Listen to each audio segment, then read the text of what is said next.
The truth about Halloween. Halloween is the highest day on the satanic calendar. It is the most probably important day on the satanic calendar. It's considered a high day. It is also the night of the year where there is the most human sacrifice on the whole planet. So if we look at it in a, let's call it the popular culture aspect first. So many people think Halloween is about candy and it's about dress up, but they don't question the meaning behind it. So let's say, for instance, in a neighborhood or an area, there's homes that celebrate Halloween, where they put up the decorations and they do the pumpkins and they do the candles and the candy, those things, right? And it's fun. Let's say in a neighborhood, there is houses that do that. So that whole perimeter becomes one big satanic ritual for that whole neighborhood. Wait. So you're telling me, because I've got them already up, it's September, there's skeletons, there's creepy stuff in our neighborhood already. So you're saying my neighborhood right now is cooked? Like, what are you saying there? So I'm saying that in a neighborhood or a area perimeter where there is a few homes, that is already a set up as in terms of a hotspot for demonic activity.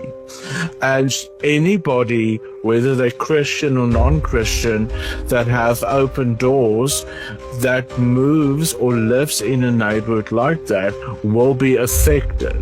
That's what I'm saying. Okay, so what do we do as Christians? So, firstly, we make sure that we are in righteous standing with God, that we do not have any hidden sin or open doors in our life, that we are in a righteous covenant with Him. So, if we can get there, that is a very good place to start.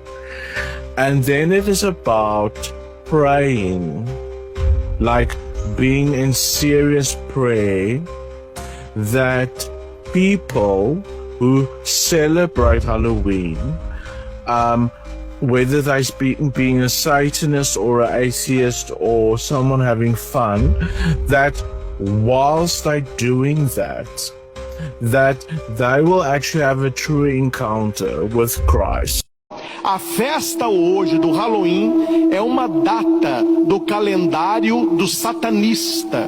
O ano satânico começa no dia de Halloween. O ano da igreja começa no primeiro domingo do advento. O ano civil, 1º de janeiro. Então os satanistas têm o ano dele. É um ano dedicado a Satanás, às práticas ocultas. E a virada de ano é a festa de Halloween.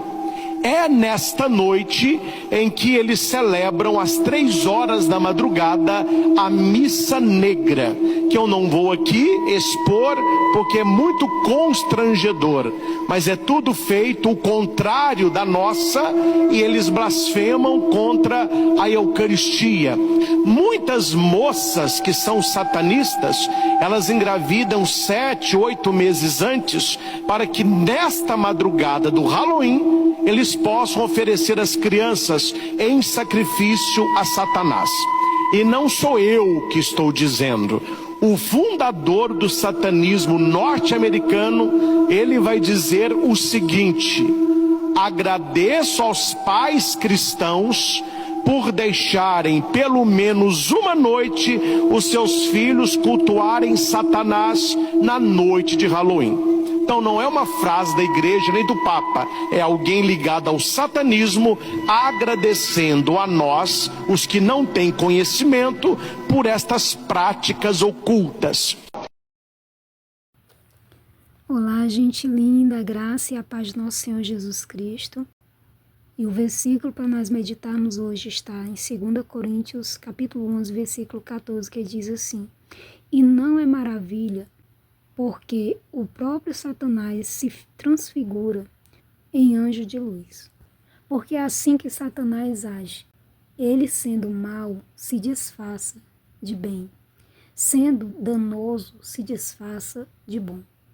Sempre com a ideia de que não tem nada a ver, né? E Satanás, ele tem se introduzido no meio do povo de Deus de uma forma que as pessoas não estão tendo discernimento espiritual. Ele vai infiltrando as suas mentiras, os seus enganos sutilmente com coisas tão fofinhas, tão bonitinhas, que parece assim, é só uma brincadeira, é só uma gracinha, né? A gente tira por a Páscoa, né? A Páscoa, ele tirou o cordeiro da evidência ali, de evidência, né? O cordeiro de Deus que tira o pecado do mundo, que veio para morrer pelos nossos pecados. E aí, o que é que a pessoa pensa hoje quando ela pensa em Páscoa? Ela pensa em quê? Em coelhinhos que botam ovos de chocolate. Todo mundo que pensa em Páscoa hoje pensa em quê?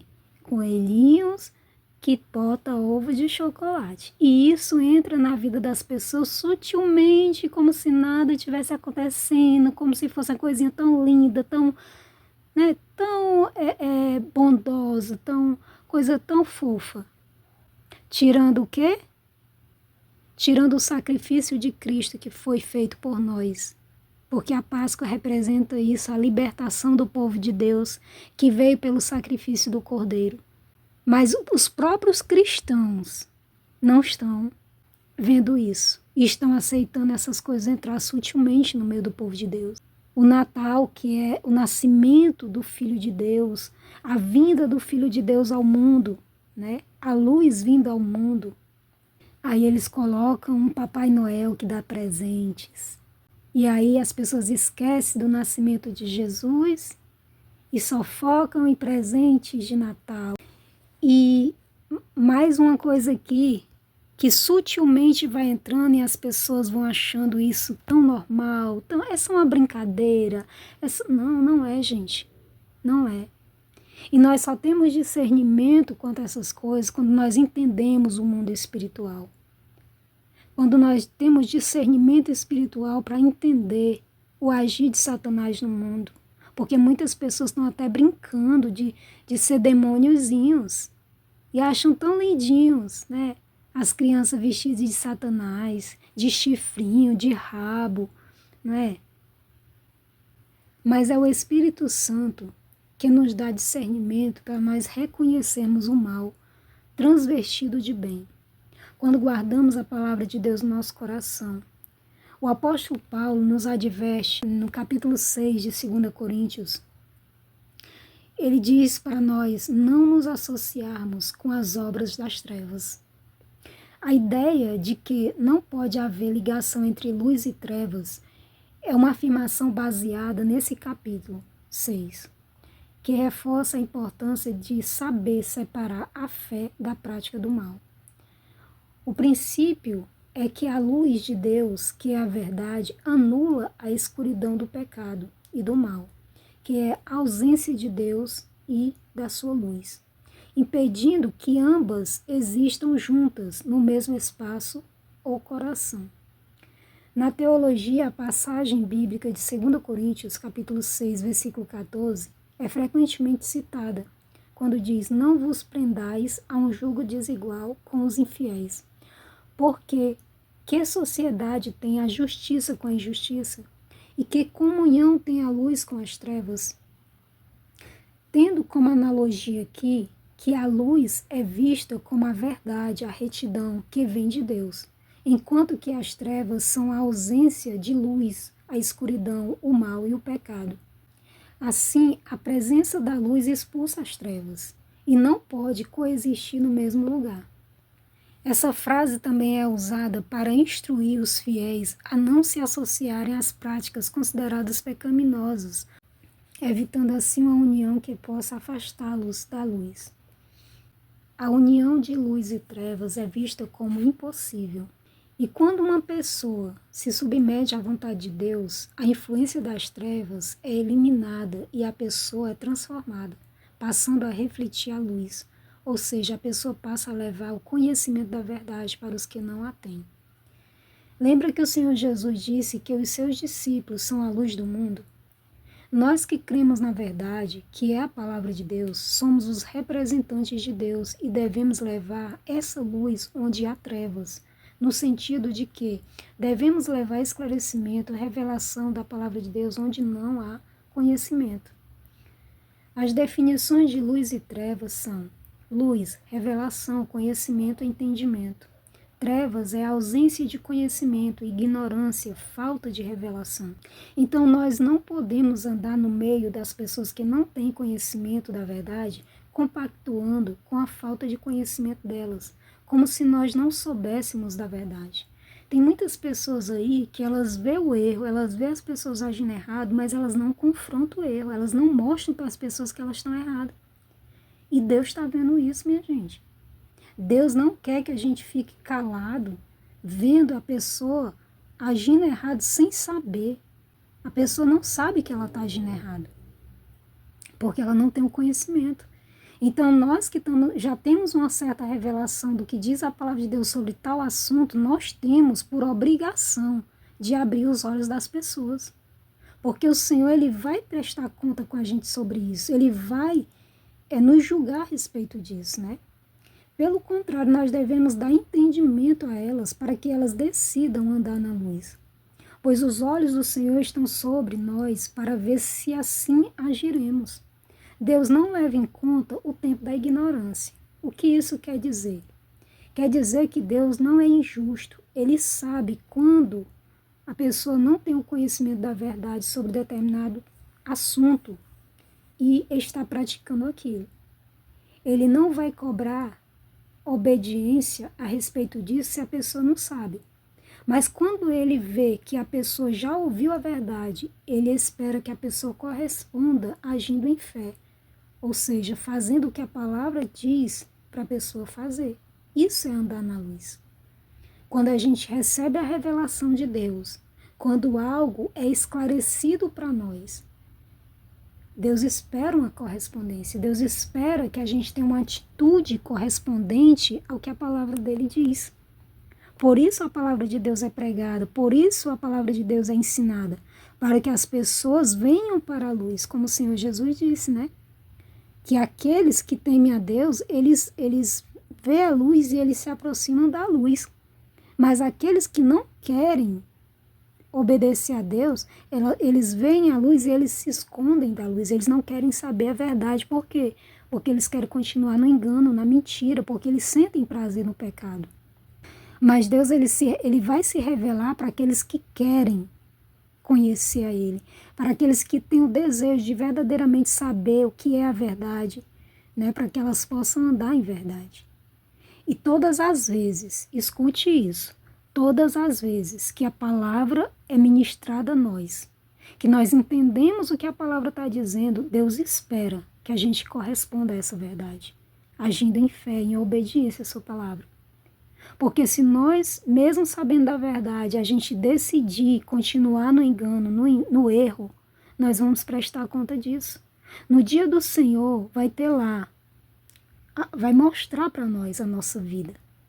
Como lá em Apocalipse diz, né? Os livros serão abertos e os homens serão julgados segundo as suas obras. Eu creio que lá vai mostrar tipo num telão a nossa vida. Para cada um de nós, no momento do nosso julgamento, Deus vai mostrar a nossa vida lá. Tudo o que a gente fez. Todas as vezes que nós tivemos a oportunidade de ouvir a palavra de Deus, nós tivemos o entendimento do que a palavra disse e o que a gente fez com aquele entendimento. O que a gente fez com aquela palavra que a gente ouviu. Se a gente resolveu praticar aquela palavra ou se a gente resolveu simplesmente ouvir e não fazer nada.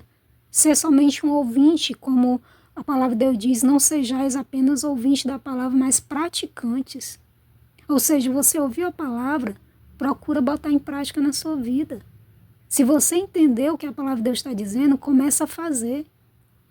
Mesmo que isso te traga prejuízo, entre aspas, né? Aparentemente, no momento, pareça que vai trazer prejuízo para você, mas se você exercer a sua fé em obediência à palavra de Deus, Deus vai transformar aquilo em ganho.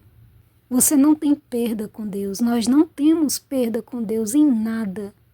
Porque o próprio Senhor Jesus disse que aquele que deixar, ou seja, abandonar as coisas desse mundo aqui, né? E aí ele dá algumas citações, deixar casa, deixar terreno, deixar isso, deixar aquilo, por amor a mim, eles terão ganhos aqui e na vida eterna. Então não é em vão a gente obedecer a Deus, não é em vão a gente dizer não às coisas desse mundo, não é. Deus espera isso de nós. Todas as vezes que nós temos oportunidade de fazer o certo, Deus espera que a gente faça o certo que a palavra dele diz. A palavra de Deus diz em Deuteronômio: eis que eu coloco diante de vós o caminho do bem e o caminho do mal. E eu aconselho a vocês, eu não obrigo, mas eu aconselho a vocês a seguir o bem, para que vocês vivam, vocês e a sua descendência. E essa vida que o Senhor está falando aqui não é simplesmente a vida natural humana, mas é a vida eterna.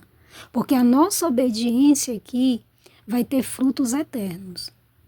Não é apenas para essa terra, mas é fruto eterno, né, de salvação, amém? Então essa foi a palavra que veio ao meu coração para a gente compartilhar no dia de hoje. Eu espero que o Espírito Santo de Deus a cada dia fale ao nosso coração e que o Senhor se revele cada dia mais a nós e que nós tenhamos correspondência àquilo que nós estamos ouvindo do Senhor, amém? Louvado seja Deus. Pai amado, Pai querido, eu te louvo, Senhor, pela tua palavra. E eu peço, Senhor, que o Senhor vá diante de mim e faça aquilo que só o Senhor sabe fazer, que é convencer o homem, Pai, do pecado, da justiça e do juízo. Que o Senhor testifique, Pai, essa palavra no coração de cada pessoa que está ouvindo, meu Deus. Que o Senhor está falando. Não sou apenas eu que estou falando, mas o Senhor está falando, Pai, através de mim. Que a tua palavra, Senhor amado, faça aquilo para o qual o Senhor está enviando. Que ela produza, Pai, fruto no coração dos meus irmãos, em nome de Jesus, frutos, Pai, de justiça, frutos de arrependimento, frutos, Pai, que leve para a salvação, em nome de Jesus eu te louvo, amém. Dá-nos um dia abençoado, Senhor amado, nos livre e nos guarda de todo mal e supre, Pai amado, a necessidade de cada pessoa hoje, Pai, que está precisando de alguma coisa vinda do Senhor. Dá livramento, dá sustento, dá manutenção, dá alegria, dá saúde, dá conforto, dá aquilo, Pai, que cada um está necessitando, porque o Senhor conhece o coração de cada pessoa que está ouvindo essa mensagem. Eu não conheço, mas o Senhor conhece o coração, as necessidades de cada um, e eu te peço, Senhor, derrama, meu Pai, do teu poder sobre a vida do teu povo e abençoa o teu povo nesse dia, suprindo a necessidade de cada um. Em nome de Jesus eu te louvo e te agradeço. Amém. Beijo.